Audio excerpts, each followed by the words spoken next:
अगर आपका कनाडा के अंदर अपना बिज़नेस है, अपनी कॉर्पोरेशन है, तो एक सवाल आपके ज़हन में ज़रूर आया होगा कि अपने आप को आप एज़ बिज़नेस ओनर कैसे पे करें? Either you should pay it through dividend या फिर अपने आप को सैलरी देना चाहिए। और बहुत से लोग आपको बताएँगे या हो सकता है आपके अपने अकाउंटेंट ने ही आपको बोला हो कि आप डिविडेंड के थ्रू अपने आप को पे करें क्योंकि उसके ऊपर टैक्स बचता है। ये बिल्कुल गलत है और इस वीडियो में मैं आपको एक्सप्लेन करूँगा कि डिविडेंड और सैलरी में क्या फ़र्क है, दोनों के अपने-अपने प्रोज़ एंड कॉन्स हैं। इस वीडियो को देखने के बाद you can make a decision for yourself कि आपको क्या बेहतर है आपकी सिचुएशन के लिए। तो इस वीडियो को एंड तक ज़रूर देखें। मेरा नाम वसीम हमदानी और मैं पिछले 10 साल से बिज़नेस स्ट्रक्चरिंग, सेटअप्स और cross border taxation, tax advisory की सर्विसेज अपने क्लाइंट्स को दे रहा हूँ। और एक मिस्टेक जो लोग करते हैं जब वो कंपेयर करते हैं सैलरी के टैक्स को और डिविडेंड के टैक्स को, तो वो देखते हैं कि ओंटारियो में पर्सनल टैक्स रेट डिविडेंड का कितना है और सैलरी का कितना है। फॉर एग्जांपल, ओंटारियो में जो पर्सनल टैक्स रेट है वो है 53.7%। उसके साथ ही जो नॉन एलिजिबल डिविडेंड का टैक्स रेट है वो है 47.7%। तो देखने में ऐसा लगता है कि डिविडेंड के ऊपर कम टैक्स दे रहे हैं, लेकिन यही ट्रैप है, ये हकीकत नहीं है। देखें, समझें कि जो डिविडेंड है उसके ऊपर कॉरपोरेशन अलग टैक्स देती है और फिर जब आप उसको एक्सट्रैक्ट करते हैं एज बिजनेस ओनर तो फिर आप अलग टैक्स देते हैं। जबकि सैलरी के ऊपर सिर्फ आप टैक्स देते हैं, कंपनी के लिए वो एक्सपेंस होता है तो कंपनी टैक्स नहीं देती। तो अगर आपको कंपेयर करना है तो नंबर वाइज इसको कंपेयर ऐसे किया जा सकता है कि कंपनी ने कितना टैक्स दिया और फिर आपने डिविडेंड के ऊपर कितना टैक्स किया, तो उसको कंपाइल करें, उसको प्लस करें और उसको कंपेयर करें कि सैलरी के ऊपर कितना टैक्स आप दे रहे हैं। तो आप जब इन दोनों को कंपेयर करेंगे तो आपको ये पता लगेगा कि चाहे डिविडेंड निकालें या चाहे सैलरी निकालें तो ओवरऑल टैक्स जो आप पे कर रहे हैं वो एक जैसी ही अमाउंट पे कर रहे हैं। इसको इंटीग्रेशन बोलते हैं। कनाडा का सिस्टम जो टैक्स सिस्टम है वो ऐसे ही डिज़ाइन किया गया है कि आइदर आप सैलरी निकालें या फिर डिविडेंड निकालें तो टैक्स लगभग सेम ही लगता है। तो फिर फैसला किस बात पे करें कि क्या आपको सैलरी लेनी चाहिए या फिर डिविडेंड देना चाहिए। आप सैलरी और डिविडेंड को आपस में कंपेयर करते हैं तो आपको ये नहीं देखना चाहिए कि टैक्स किस में बच रहा है, सस्ता क्या है, क्योंकि जैसे मैंने आपको बताया है कि दोनों लगभग बराबर ही टैक्स ओवरऑल जाता है, चाहे आप सैलरी दें या फिर डिविडेंड्स दें। आपको इंस्टेड दोनों के प्रोज एंड कॉन्स को समझना है।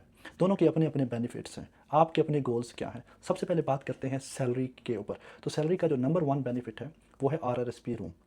जब आप अपने आप को सैलरी ट्रांसफ़र करते हैं तो इसका जो सैलरी का 18% होता है वो आपका RRSP रूम बनाता है। ये हर साल इसकी लिमिट तकरीबन $33,810 है। लेकिन अगर आप अपने आप को डिविडेंड्स ट्रांसफ़र करते हैं तो ये रूम आप हमेशा के लिए खो रहे हैं। तो अगर आपने RRSP रूम बनाना है तो आपको सैलरी ट्रांसफ़र करना है। नंबर टू है CPP। बहुत से लोगों को लगता है कि उन्होंने डिविडेंड ट्रांसफ़र कर दिया तो उनको CPP नहीं देना।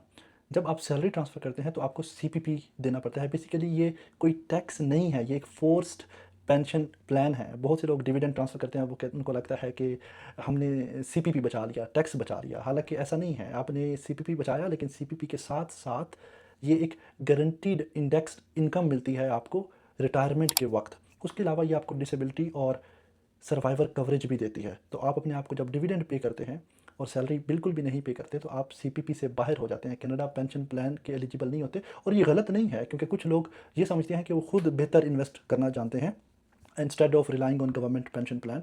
तो अगर आपको CPP का रूम चाहिए तो सैलरी आपको ये बेनिफिट देती है। नंबर तीन जो बेनिफिट है सैलरी का वो है बोरोइंग पावर।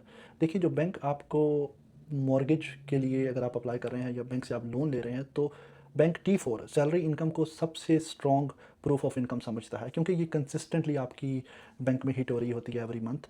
जबकि डिविडेंड इरेगुलर होता है तो बहुत से लोग जब अपने आप को डिविडेंड ट्रांसफ़र कर रहे होते हैं और जब उनको मॉर्गेज लेने की बारी आती है या बैंक से कोई लोन लेना होता है तो वो फंस जाते हैं।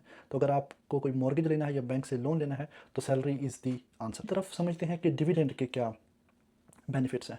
नंबर वन, डिविडेंड आपको सिंप्लिसिटी देता है। डिविडेंड को ट्रांसफ़र करना आसान है, इसके लिए आपको CPP, RRSP की EI की कैलकुलेशंस वगैरह नहीं करनी पड़ती। तो अगर आप सिंप्लिसिटी चाहते हो तो डिविडेंड बेस्ट है। नंबर टू, जो डिविडेंड होता है वो आपको फ्लेक्सिबिलिटी देता है। डिविडेंड आप कभी भी ट्रांसफ़र कर सकते हो, उसके लिए आपको हर मंथ की डेडलाइंस नहीं होती क्योंकि सैलरी तो हर मंथ का जो पेरोल है वो एक डेडलाइन पे आपको ट्रांसफ़र करना पड़ता है, फिर उसका रेमिटेंसेज जो है वो CRA को भेजनी पड़ती है। तो जो डिविडेंड है वो आपको फ्लेक्सिबिलिटी देता है। और नंबर तीन जो डिविडेंड वो देता है वो है आपका जो करंट कैश फ्लो है उसकी मैनेजमेंट डिविडेंड के थ्रू अच्छी होती है क्योंकि आपको CPP नहीं पे करना होता और आप अपने हिसाब से उसको कंट्रोल कर लेते हो। तो जो वो पैसा होता है वो जो CPP के मद में आप बचाते हो वो आप कहीं और इन्वेस्ट कर सकते हो। इसको अगर समराइज़ करें तो सैलरी वर्सेस डिविडेंड क्या है। अगर आपने RRSP रूम बनाना है, CPP में कंट्रीब्यूट करना है और कनाडा पेंशन प्लान के लिए अपने आप को एलिजिबल करना है या फिर आपको बैंक से मॉर्गेज चाहिए, लोन लेना है, तो सैलरी इज़ द आंसर। लेकिन ऑन द अदर हैंड अगर आप सिंप्लिसिटी चाहते हैं, आप अपनी जो कैश आउटफ्लो को कंट्रोल करना चाहते हैं, आप डेडलाइंस के झंझट में नहीं पड़ना चाहते कि आप कंट्रोल करें कि कब आपको अमाउंट अपने आप को एज बिजनेस ओनर पे करनी है, तो फिर आपको डिविडेंड पे करना चाहिए। और जो बेस्ट कम्बिनेशन है या बेस्ट मेथड है वो आइदर सैलरी या फिर डिविडेंड नहीं है, दोनों का कम्बिनेशन है। ये वीडियो ने अगर आपको क्लियर किया कि सैलरी देनी चाहिए अपने आप को या फिर डिविडेंड देना चाहिए, तो लाइक और सब्सक्राइब ज़रूर करें और किसी बिजनेस ओनर के साथ शेयर करें जो कन्फ्यूज़्ड हो कि सैलरी पे करे या फिर डिविडेंड पे करे। Thank you so much.